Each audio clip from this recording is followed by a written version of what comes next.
I don't think Keith has gone that long without having sex with someone, especially someone he's going to be sharing a bed with. So I'm really interested to see how they compromise with that situation, because intimacy can actually make or break a relationship. Being someone's first is a... Hey guys, and welcome to Little Black Book. You already know what time it is. Are you mad? Are you mad? Are you lean? Listen, you ain't got the minerals, baby. Boom. Are you mad? Are you mad? Are you lean? Let's get into the video. We're talking to you guys about Married at First Sight. Make sure if you're new to the channel, make sure you like, share, subscribe. For those who are returnees, you already know what to do, baby. Yes, we are dropping some gems about the TV show, episode 9. Obviously, Keith and Iris. I think for me, I've been very tough on Iris the last few weeks, speaking about her virginity, speaking about her fave, speaking about her in general in terms of relationship with Keith. And so obviously, I want to kind of focus a little bit less on trying to heap the fire upon her head and actually come to something that's actually happened within the relationship. So first thing I kind of noticed was obviously Keith was having a discussion with his friend.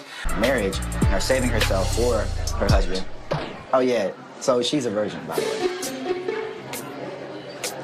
You said she's what now? Yeah, she's a virgin. Wow. Yeah. And the friend mentioned also the fact that Keith hasn't gone without sex for such a long time. And the first thing that came to my mind was, okay, is Keith using this period of abstinence and the fact that he's not particularly pushing for sex in terms of intimacy in a relationship to kind of prove to himself, because men do this as an ego thing, to prove to himself that he actually can abstain.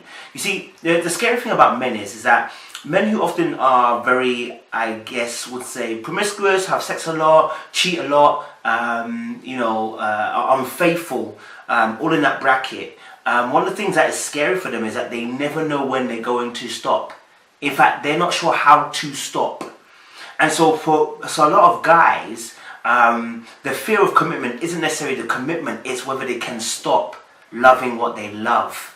Do you get me? Possibility that our marriage doesn't work out. And I would feel terrible if I did take Iris's virginity and then we broke up. That would be something that would forever be on my conscience. And so I think that is, I almost saw, so as soon as I heard obviously the friend say that Keith normally has sex quite a bit, and it's strange that he hasn't had sex in a long time, and I can see that Keith is actually taking his time with Iris. Trust me, it's got nothing to do with Iris. Men don't stop doing what they're doing because of a female. They stop doing what they're doing because it's the right time, it's the right season in their life to try something different. They are in that space mentally to do that. So for me, I just looked and I was like, okay, is he using this abstinence period to prove to himself that he actually can be abstinent? Because obviously the show has heavily focused on the fact that, beforehand he was quite sexually active, with the condom boxes that she found, etc. They were pushing for that narrative, and now we've got the same narrative being pushed again, which is saying that obviously the fact that he doesn't go long without sex. So I was kind of thinking, okay, maybe that is something. So if you didn't know that, I just want to drop that in there for you. As well, there was mention about the fact that being someone's first is, a big deal. Now, Compromise with that situation, because intimacy can actually make or break a relationship. Being someone's first is a big deal. A huge deal. Because it is... I'll link this into, Iris's comment about the fact, aren't men happy when they have a virgin bride? But when we were younger, a virgin was something that we all wanted. Like, yeah, bro, I'm gonna marry a virgin. Ting, da da da da da. Most of us hadn't had sex when we were saying that. 2, when you do have sex, your mindset changes because you realize how it changes you. It changes you spiritually, physically, chemically. It changes you mentally. In all aspects, you change the first time you have sex. It changes you drastically. And it changes because, like I said, you've covenanted yourself, you've attached your soul, because sex is more than just physical, to somebody, right? And as you attach your soul to somebody, and it cleaves to that individual. In fact, the Bible talks about a time when, and it's not the greatest example, but when Dinah, the daughter of Jacob, was raped, it says the son who raped her, not the son of Jacob, but the son of the prince who this guy was coming from, when he raped Dinah, he said his soul clave, it clung, it wanted Dinah. You understand? It wanted Dinah, like it craved after her. Why? Because what sex is doing is unificating two to become one. And so when you have sex, you unleash the hounds. So when we're talking about first time, and I'm sure women can probably identify this more, a lot of women were robbed of their first time. And I'm not talking about rape, I'm talking about their actual moment. Giving it away to somebody who they now truly regret. Why? Because the person was a dick.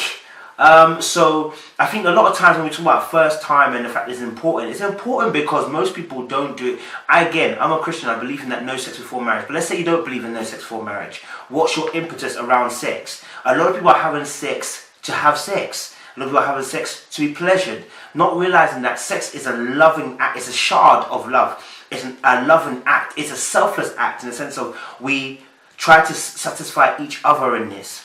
But what we've experienced, or what people have experienced, especially females, has been a self-gratification on men's part, stealing from you. So we want to have sex, yes, and it may be a mutual agreement wanting to have sex, but there's no mutual transaction in the sex. I get what I get, and I'm out. So that is why the first time often becomes very important, and why some people's first time is so awful, is because there is no consideration for the other partner in this. That's why. And so, just discussing it in the fact that, a lot of men have robbed and pillaged women of their first time. That's not to say there's not women who have done it to men too, don't get it twisted, but let's talk about the realness here. Numbers are not in the favour of women taking men's first time just to have the first time. It's been the other way around. And I can even remember my first time that I had sex. I believe it was in a very loving relationship, I believe, at the time. But in the sense of the fact that I wanted to try this thing. Do you know what I mean? I don't know if it was fully about love, and I think that's where the most case comes for a lot of people when it comes to sex. If you deep your actual time that you had sex, how many of us can actually say, my first time was because I really wanted to have sex to show love, or was it I needed to get my rocks off? I was burning. Everyone's talking about it. Everyone's doing it. I can't be the last one that's left. I like this boy, he's sexy, I don't want to lose him, or I like this girl, I don't want to lose her. Like, how many of us actually did it out of genuine love? There are not many. Not saying that people don't, I'm saying there's not many. And so therefore what happens is, after the first time, people come into this understanding, okay, so sex is about robbery. And so what men do, they rob more, and the women are now getting to a space now where we have a bit more equality now in life, and they're saying, I need to get mine. And what does that promote? It promotes selfishness. It's all about getting yours. It's about you. And so I realized that sex is a thing that is participating with two people, but it may take two people, but only one person may receive, because it can become a selfish act. So that was interesting to kind of have that relationship. Being someone's first is a big deal. A huge deal. Because if this doesn't work out, I mean, you don't want to be like one of those guys. You know what I mean? There's always a possibility that our marriage doesn't work out. And I would feel terrible if I did take Iris's virginity and then we broke up. That would be something that would forever be on my conscience. I know you guys are married, but... playing on. I think as well, the interesting thing about, someone being a virgin as well is, like I said, because the soul cleaves to an individual. Because the soul cleaves to an individual, someone like Iris being a virgin, that is why us men do not like virgins as such. Because the clinginess that's about to come from this particular sex after this year is going to be something that potentially we may not like. Yeah, because the first time you have sex, like I said, there is a vulnerability, there is a wash of emotions, there is a drawing, an attraction, there's a pulling to want somebody, yeah, that you almost overstep the mark of understanding that, listen, I need my space too. You just want to be around them all the time. You want to be engaged with them all the time. You want to be speaking to them all the time. You want their energy all the time. Because that's what the sex is meant to do. Hence why it's meant to be done in a loving relationship where both people are committed. And so a lot of us guys, especially, like, for instance, we don't want to touch a virgin, let's for instance say. And we're talking about in the sex format, not in a relationship, but in the sex format. Reason being is because we're trying to get out clean. I don't know if you ever watched the video, I spoke about this. Men who are being dogs want to get in and get out clean. We want to do a quick Ocean's 11 job. We don't want to have any mess. We want it bam, bam, bam, bam, get out. Unfortunately, someone who's their first time will actually bring up emotions that are new to them, that will cause them to act erratically on most occasions, that will make the exit very messy. And so that's why a lot of guys don't go for virgins, because they know the messiness that's about to come from it. And it means playing on your, you know, you're trying to be cold, you're trying to be cold-hearted. That tickles at your cold-heartedness. You know what I'm saying? And you don't end up in a situationship. That's the truth of why guys do what they do. Yeah, I'm just being real, 100%. I don't agree with it, but I'm just saying it 100%. Another thing as well is that, you know, when it comes to sex, because people have engaged in sex previously, you know, they've built up some type of experience. It's almost like going for a job. Jobs don't want somebody who hasn't got no experience. We want 6 months experience. It feels like my virginity is an issue for him. Does it come as a surprise? I mean, yeah, because most guys would be so excited, you know what I mean? Like, for me to give this to them and stuff like that, and to be able to have someone, you know, that hasn't been with anybody and that wants to, you know, give this to their husband. But for him to have it as a... And you're like, how am I meant to get 6 months experience? I've been in uni the whole time. Yeah, well, the same thing with relationships. A lot of guys, especially, don't want to have to train somebody up. Maybe women might like that because it's like a control thing. But for us guys, it's like, no. I ain't got time to be training nobody. I ain't got time to be now teaching you tricks again. Like, I've just got in a working motion with certain girls. They know how I want it. Do you know what I'm saying? So, although it may look good, like, oh, you're a clean slate. Yeah, but the trouble that comes with that, cause ain't nobody in the training business, my G. Those are thoughts that come into our mind. So when obviously Iris then said, this moves on to my point, when Iris was saying, you know, most women will be very happy to have a virgin wife. No. Maybe when we were young, yes. But now we've tasted a forbidden fruit? No. You know, imagine Adam and Eve, or imagine Eve eating a forbidden fruit and then trying to be around Adam who never ate it. Her mind now knows good and evil, and Adam's doesn't. Like, that innocence there then becomes hard for you because you look like the bad guy and you're about to rob him of his innocence. And that's exactly what it means, like when someone's a virgin. It's almost like we're robbing you of your innocence of not knowing about it. So I better be committed. Now that plays into another ideology where potentially is Keith holding back because he doesn't want to rob her of her virginity because he may not be committed? Because it would be a robbery if you're not committed to the situation. Do you get me? It is what it is. Minerals. So I'm wondering, that's a little thought that's on my mind. You know. But for him to have it as a concern, you know, makes me a little nervous. Is it a concern or is it a care? Do you know what? That is what people need around them. Sensible thought patterns. You know, he said, no, maybe it just shows his caring side. And that's not to say always that people give you advice are good advisors, but, you know, that was a good piece of advice that maybe he's just caring for you. You know, showed her the other side, so that now when she came to the dinner table, right, she came and apologized. She came and said, listen, I really appreciate you, Keith. I learned some good things about you. I think I'm still gaining all these great facts of the person that you are, and, you know, how kind you have been to me during this whole process and everything that I'm bringing to the table. Like, I really do appreciate the patience that you've given me. And I only can hope that going forward, even after these 8 weeks are done, that you're still going to be as open as you have been, you know, for the benefit of us in the marriage. Why? Because you've been given correct information to be able to form a correct judgment. Oftentimes, women especially get very poor advice. And then they come with their poor action, and then it causes calamity, chain reaction, mad. Cool. Let's talk about Deonna and Gregg. You know, I said this from the beginning. I said I wanted to see Pastor Cal tap into Deonna's reasoning for behind her fears and what she feels like. And Tell me about what you're afraid of. Me? Yeah. I'm fearful that he won't like who I am. We've only been together for like 4 weeks.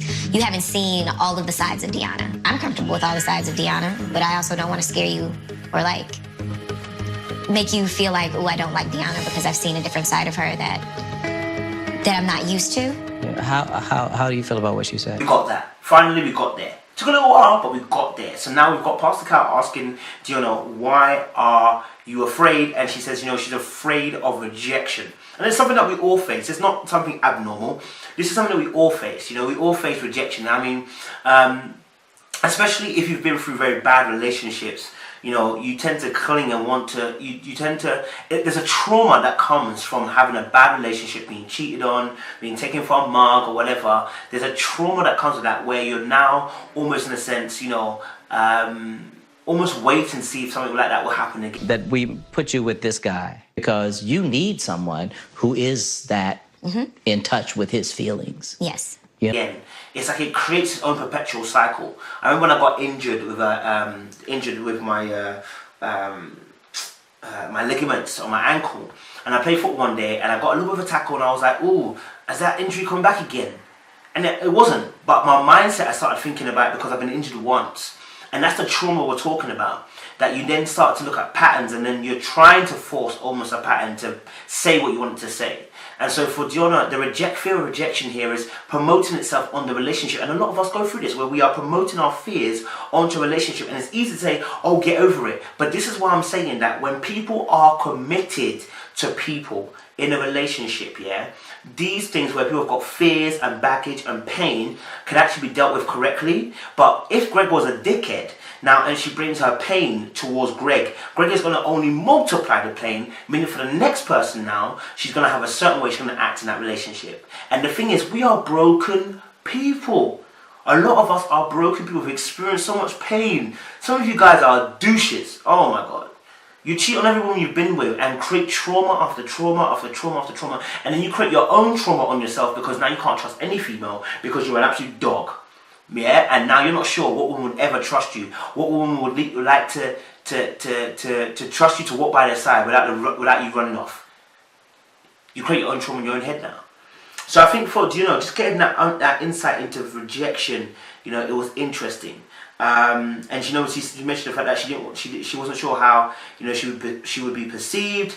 She didn't like whom she became. So she was scared that, who she was now, that, Gregg might reject it. And I think that comes again from the fact that you've been rejected in the past. People have rejected you for you. Like I keep saying about the sex issue.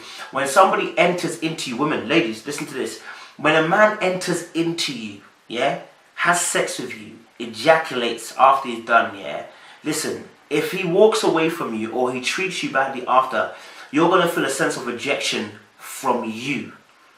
Why? Because the act of sex is a vulnerability act. It is an act of you're entering inside of me. I'm allowing you into my personal space. I am unraveling myself to you. So when a person leaves after they have sex, they are rejecting the real you. And so therefore, when you keep getting rejected on that level by men, what happens is then it promotes this idea that I am not worthy.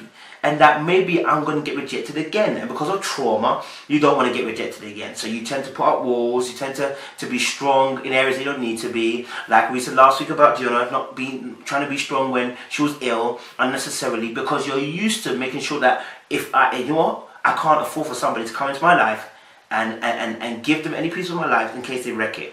I'm not giving you that control because I've been robbed before and I didn't have control then, but I've taken control now and you will not have that control over me. That's where that action comes from. And now I understand. And that's what I'm saying. These are the understanding we need to understand his characters. Because you need to hear the stories. Come here. I'm excited that we are definitely making progress. I love the fact that when they were at the bowling alley, healthy competition, there was PDA, good vibes, there was, just a good overall sense of actually moving in this relationship. The walls have been broken. You can tell that he was even surprised when she was willing to kiss him in public over the, when they did a strike game or whatever, yeah? And the reason why he probably was obviously surprised because obviously he thought that she was being rigid and had to still break more walls. But the truth of the matter is, once she trusted you enough, she's ready to let down those walls. And that's anything with any human being. Once we trust somebody enough, we'll let go of the fears, we'll let go of the walls because we trust you enough. The trouble is, they don't trust you enough to let go of the walls, right?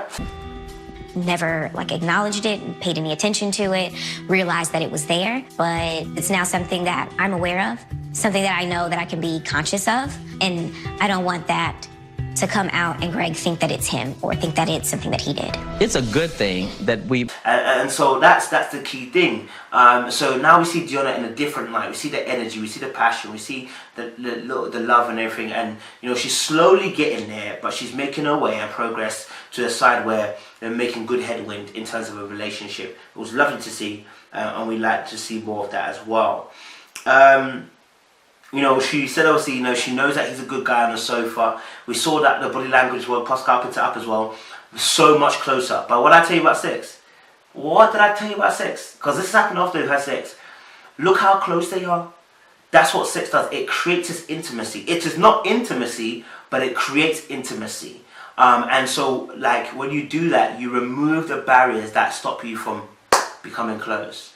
So sex is such an important part of intimacy and an important part of relationships because it helps to bond people together. It's almost a bit like glue on paper and then sticking the paper together.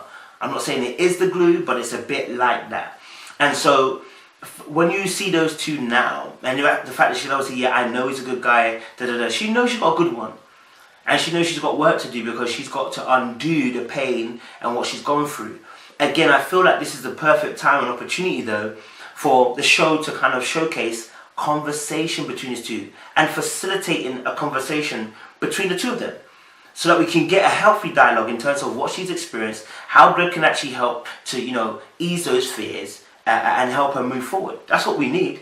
That's what we really, really need. You know what I'm saying? So that's what we need to see from there. Hopefully we'll see that as well. This is so awesome. Hey, babe. Hi. Oh, not today. Oh my gosh, happy anniversary month of Does it look good on me? Looks perfect on you. Day today, I would say I'm here, Yeah. First of all, I'll say that Jamie is very, very much involved sexually. He wants to have sex all the time. And I see that with the way that he actually touches her. It's very sexual all the time. Like, I feel like he's always doing touchy-feely just because he wants to get to that stage. I'm not saying his love language isn't physical touch. It's just the way that I see him touch her. Sometimes I'm like, yo, madame, calm the frick down. He goes in for hugs and pull-ins and touches and all that kind of stuff. And I'm like, Don, calm down. Pipe down, Don. Relax. You ain't got to do too much. So that's for me. I'm watching it all the time, thinking to myself, okay, cool. That cleaning and tidying is not really high on Elizabeth's priority list. But thankfully, she has a lot of other redeeming qualities that I really love about her. I guess we'll get a housekeeper. There was a compromise that was made. I told you a compromisation is always important in relationships. Love felt there was a compromise made with Jamie and Elizabeth in the sense of, the house was getting messy. Personally, I don't think the house should get that messy. That messy? You ain't got kids, you ain't got nothing, man. It's just you two, like, come on, fix up. It's interesting that, obviously, like I said, I always said from the beginning, I believe these two are actors. I don't believe when they reacted to when they got the chance to be married, I always thought that they were fake anyway. A question for you. Okay. What are 3 things that I can do better as a husband? Oh, you're gonna put that on me right now. That's a big one. You know, Jamie. True serum right here. How do you tell somebody when they're doing everything right to do something better? There's room for improvement. When both of them said, you're doing everything all right, I said, that's it. That's it. It's all over, Jackie. None of them are going to be honest with each other. And that's the freaking problem. And then when they are honest, they're beefing each other. Why? Because you're not honest in the first place. So you're penting up frustrations, you're penting up anger, you're penting up, your dislikes for each other at certain points in time. And then it comes out all in one big shebang, the big freaking bang. And that's what we got from their relationship. It's explosive, it's toxic, it's almost on the verge of being violent. Like, they're crazy. Like, do you know what I mean? But it all comes from the fact that they are not honest with themselves and not honest with each other without having to kill each other as well. Nobody wants to rock that boat. But the point is, you're rocking that boat when you're annoyed. At that point, it's too late because now you're saying things out of emotion. And the Bible says, you know what, that, we should girdle our tongue. We should, make sure our tongue doesn't get us into trouble. Don't say things when you're angry. Don't say things when you're in an emotional state, which is temporary. Say it in the moment where you're calm-headed, level-headed, and can think clearly and thoroughly as well. And I think that's for them, they're lacking that.